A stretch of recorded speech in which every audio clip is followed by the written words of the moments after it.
Hello, everyone. My name is Leah Mushit. I'm a reporter here at the Western Standard, and today my guest is Chris Martz. He's a meteorologist and a policy analyst at CFACT. So today we are going to talk about hurricanes in light of Hurricane Melissa, which happened this week. There's lots of climate change activists that are talking about this, and there's lots of claims that they're making. So kind of wanted to break it down today with Chris, since he's an expert. The first question I have for you, Chris. Oh, and thank you for joining, by the way. Appreciate it. Of course. Thanks for having me on. Yeah, no problem. Yeah. Okay. So the first question I had for you is, why don't you just tell us a little bit about like the science behind hurricanes and how they work? Hurricanes are essentially giant heat engines. Their job, technically, really, from a thermodynamic standpoint, is to take heat accumulating in the tropics and transport it poleward. Obviously, we have other circulations that do that. The Hadley circulation, stuff like that on a very large scale. But hurricanes do this as well. And in order for a hurricane to form, you need to have sea surface temperatures of about 79 degrees Fahrenheit, 80 degrees Fahrenheit. And that water needs to be really warm down to a depth of about 50 meters. And so that's in order to just fuel the hurricane. But really, to get a storm, what you need to have a pre-existing disturbance, such as an African easterly wave that comes off Africa and it traverses across the Atlantic Ocean, and then it gets development in what's called the main development region, or in the Caribbean. Sometimes they can form in the Gulf of Mexico from just a pre-existing disturbance, and that tropical depression can then grow to a tropical storm. Sometimes you have these mesoscale convective systems, this complex of thunderstorms that form over the Great Plains down in Dixie, and then if they get down into the Gulf of Mexico, or America, I guess as it's called now, they can then organize and get rotation to them and form these tropical cyclones, and so then. Obviously, when you have all this warm, moist air, you had this warm air and even warmer waters, and so you get this, steep lapse rate. The atmosphere becomes unstable, so the air that's near the water surface rises really rapidly, forms these clouds, and if there's rotation, they can form into these cyclones. And then as the air rises and cools, condensation is a warming process, because in order for the droplets to condense, they must release heat into the air. Because in order for the droplets to form, during condensation, because it goes from gas to liquid. That's what condensation is. That gas needs to cool in order for the liquid, for the vapor to condense, and it releases heat into the atmosphere. So this creates even more instability. This creates more positive buoyancy, which causes the air to rise and strengthens the storm. But you also need to have light wind shear. Wind shear is a change in wind speed or direction with increasing height. And so there's a lot of wind shear. It doesn't matter how warm or how warm the water is or how unstable the air is. You're not going to get a storm. But the Caribbean, for example, in the case of Hurricane Melissa, the Caribbean is warm enough at this time every year, and it always has been, for there to be a major hurricane, even a Category 5. And so when we start looking at sea surface temperature anomalies, how far above or below average they are, there's really not much of a correlation.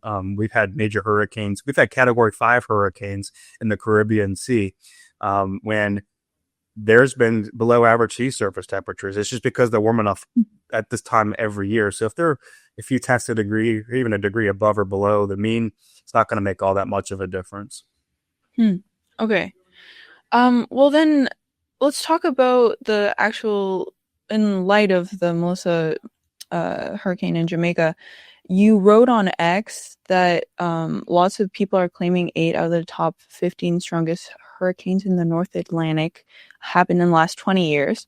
And then you were kind of like listing facts as to why that's not necessarily evidence that stronger hurricanes are only happening now. So why don't you just tell us like why that claim is not necessarily true as well?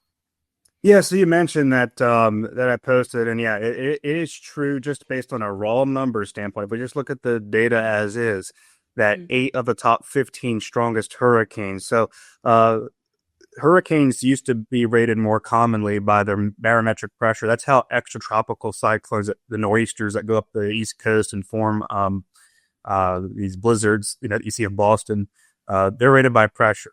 That's how the intensity used to be measured. And it's a more accurate measure because it's more precise. We measure pressure by the millibar, which is equivalent to hectopascal. And then wind speeds are averaged to the nearest, they're averaged from a bunch of different measurements, and they are then rounded to the nearest 5 mile per hour or 5 kilometer per hour for those that use the metric system. And so it's not a very precise metric at all. And the way that they've done wind speed data over the last century is different. Today, the standard methodology that the Hurricane Center uses when they rate a hurricane based on its intensity by the maximum sustained wind speed. Now, if you look up the definition of maximum sustained wind speed, it's the highest 1 minute average sustained wind speed that's measured in a hurricane or a tropical cyclone in general. It can be a tropical storm as well. That is measured 10 meters above the ground. So you would reduce the frictional effects of the surface. Oh. However, today their intensities are usually taken from flight level radiosonde data or dropsonde data rather. That's dropped. The aircraft fly in the hurricane hunters, and they drop these dropsondes in there that get temperature, humidity, wind profiles of the storm. And then the Hurricane Center, what they typically do is they do about a 20% reduction of that wind speed that they measure to account for increased frictional and viscous forces at the surface that slow the winds down, and they estimate the hurricane intensity based on that. But if you go back to the 1920s and 1930s, the hurricanes that we had, the wind speeds that they've estimated those to be, because we didn't have satellites, we didn't have these aircraft missions from the hurricane hunters, the reconnaissance missions. What happens now is what happened then was that the winds were based on surface measurements. But the most observationally consistent metric we have is the central pressure within the center of the storm. And so it is true that if you look at the raw measurements, that 8 of the top 15 have been in the last 20 years. Wilma 2005 and Gilbert 1988 were both sub 890 millibars.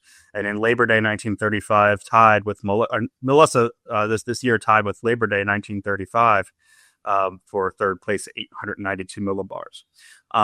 But the problem with this is that the intensities of U.S. landfalling hurricanes, if you look at the intensities of those, of the top 15 most intense hurricanes to hit the United States, it turns out that 11 of the 15 occurred before 1995, and 10 of them occurred before 1970. So we see a very much different pattern there. And when you look at the landfalls in Cuba, you see a very similar thing. Or other islands, you see a very similar pattern. A lot of the most intense hurricanes to hit land occurred before the 1970s. And so what this tells us is that we don't really know if these hurricanes that made landfall, we don't know what their intensities were while they were out over open water. They could have been much stronger than Hurricane Melissa. Labor Day 1935 could have been much stronger before it hit the Keys than we know.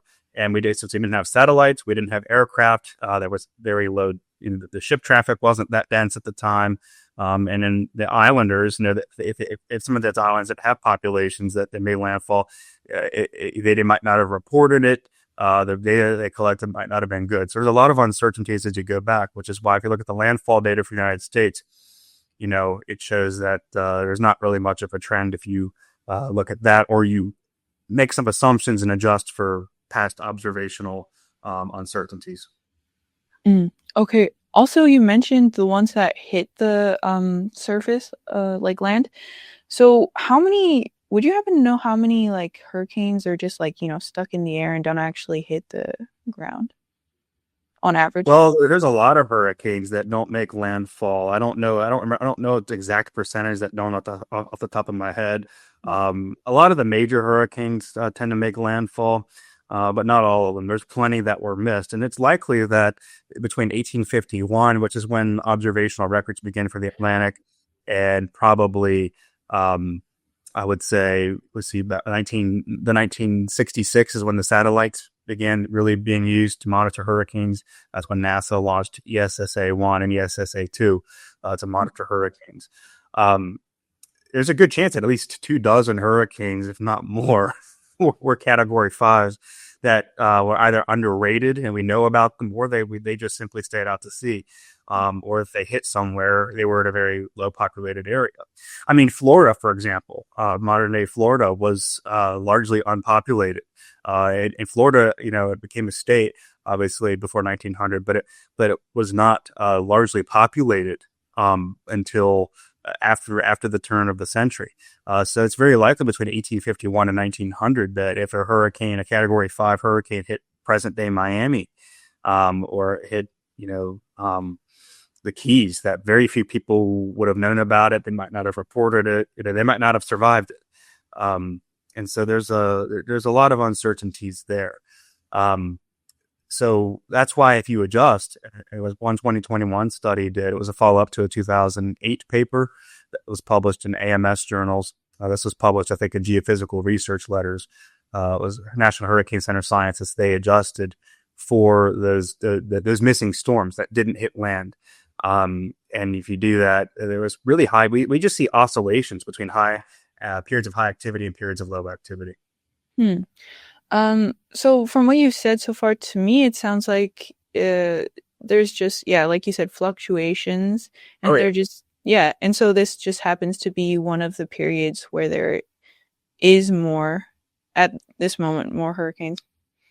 Yeah, we are in an active period, and we primarily have been for the last 30 years, although there was a period between about 2006 and 2017. That's when we had, obviously, hurricanes Irma and what was the other one that hit? I'm trying to think. Harvey hit Houston, obviously, that were very devastating. But during that 10 to 12 year period, there was really not a whole lot of tropical cyclone activity in the Atlantic. But generally in the last 30 years, it's been active, just as it was active between the 1930s and early 1960s. It was also very active in the late 19th century. We had very active hurricane seasons in the 1870s, 80s, and early 1890s that were particularly devastating, that were very similar in activity today. And we saw low periods of activity in the early 20th century. We saw in the late 20th century up until between about 1970 and 1995. It was very quiet activity, with the exception of obviously hurricanes Hugo in 89 and Andrew in 92.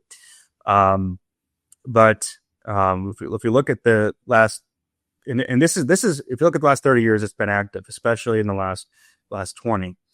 Last 10 or so, especially since about 2017, so last 8 years.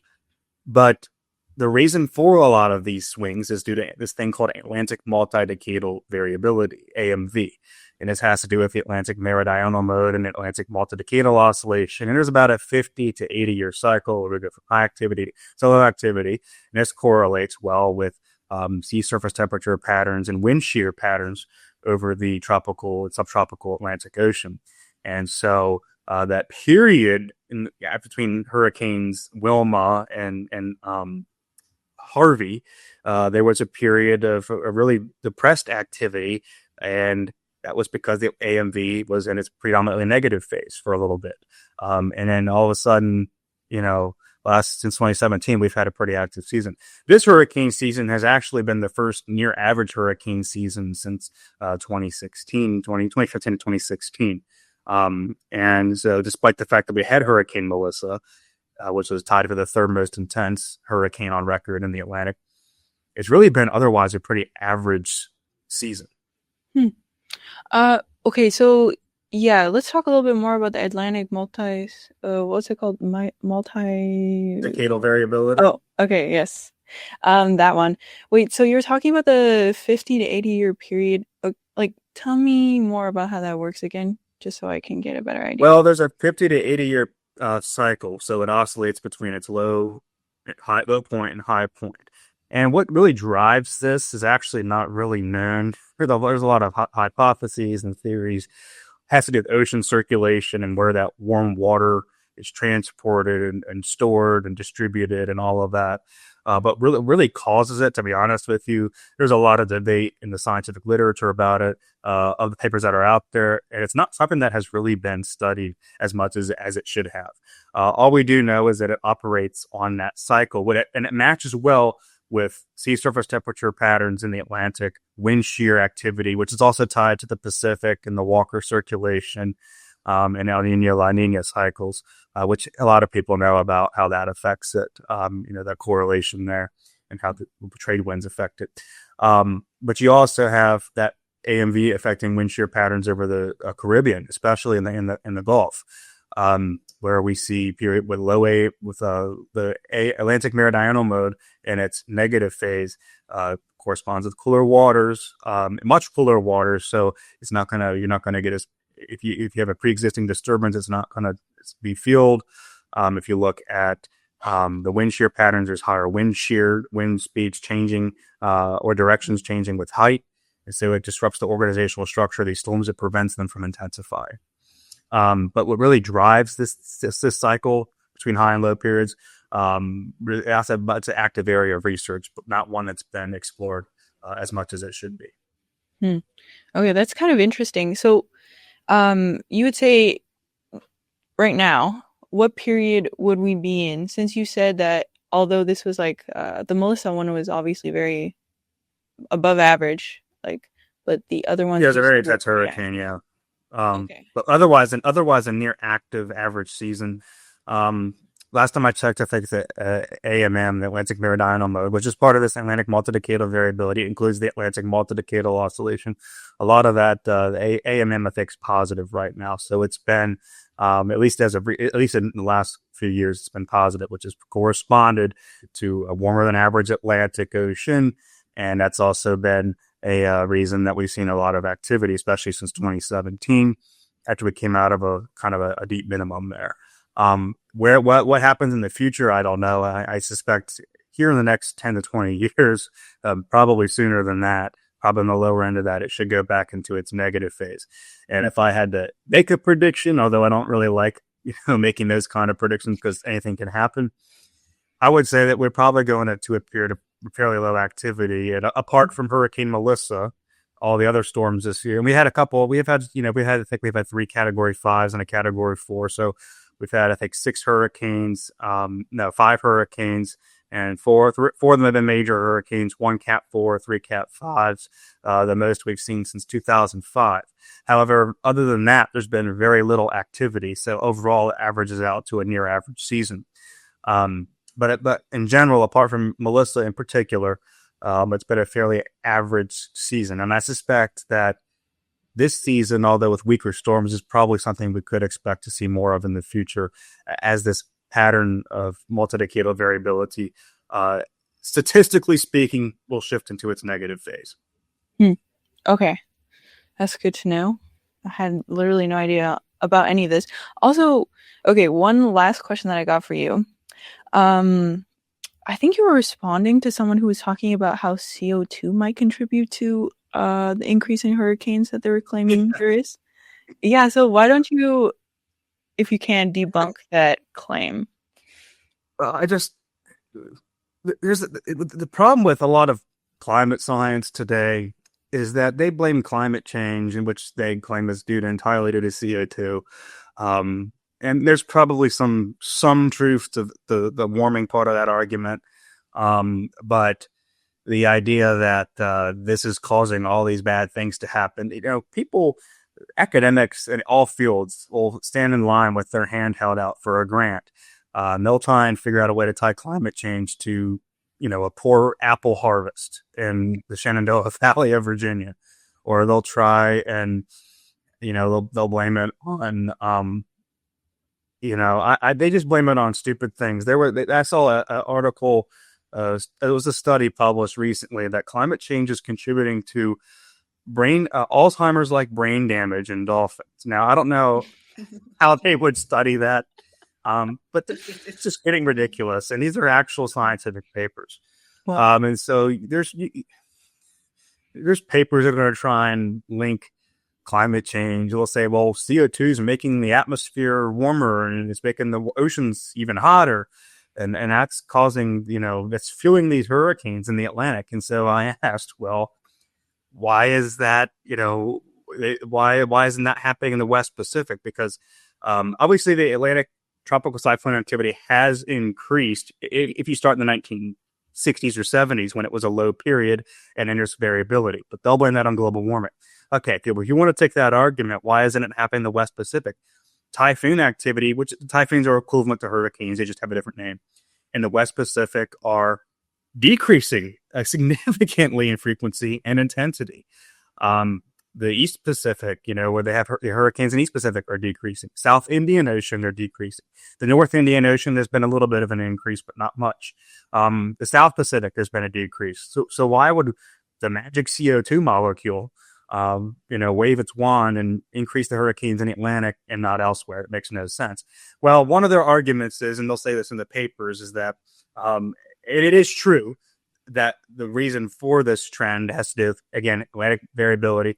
And also we've had increased La Nina frequency in recent years, which is cooler waters in the equatorial Pacific. And so we have this upwelling of cooler water off the coast of South America out into the central equatorial Pacific. And how that affects things is it obviously cooler waters in the Pacific mean less hurricane activity in the Pacific. And so that drives the hurricane activity down. That's why we've seen a decrease in West Pacific typhoon activity and East Pacific hurricane activity over the last 35 years.